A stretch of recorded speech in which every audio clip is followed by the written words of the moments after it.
Dhacdooyin la yaab iyo argagax laya ayaa la kastabiyooyay ama la kasabaahiyay baraha bulshadii waddanka Afghanistan ee magaalada iyo Kabul.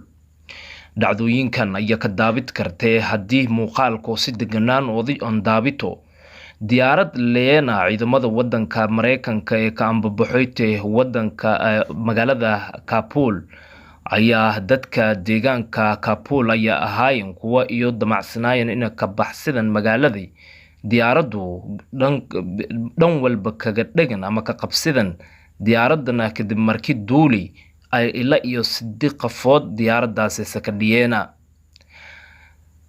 dadka deegaanka ayaa iyagu damacsanaayeen in ka ambabaxan ama ka baxsadaan magaalada kadib markii iyo qabsadeen waddanka Afghanistan xogaga iyo ka dagaalimayeen halkaasi.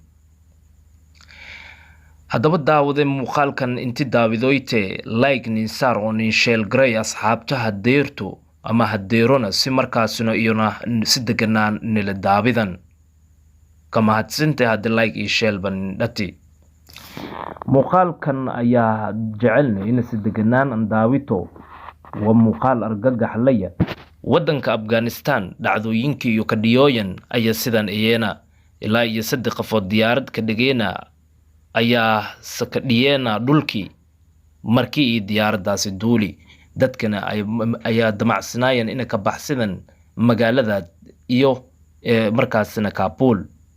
deganaan aan daawo muuqaalkii haddii markaasina oo aragtida rabtayna in ka cabiro halkan si toos commentiga san ku qor diyaarad dareerte hor orod karte mise baawur dareere la hor orod kare. wadacdo la yaab eta live news Somali Bantu TV ayo si toos aan daawidoytan deganaan muuqaalkan dhamayso mahadsanteena dhamaantiinba.